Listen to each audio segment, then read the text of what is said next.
ఈ పువ్వు ఈ తేటినన్నది ఏనాడో రాసున్నది. ఈ ముద్దు ఏ మోవినన్నది ఏ పొద్దు రాసున్నది.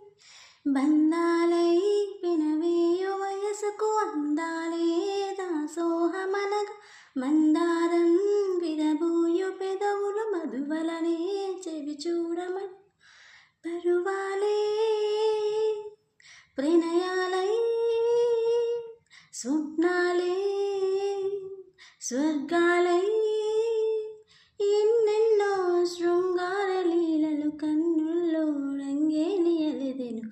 ఆకాశం ఏనాటిదో అనురాగం ఆనాటిది. ఆవేశం ఏనాడు కలిగెను ఆనాడే తెలిసిందని.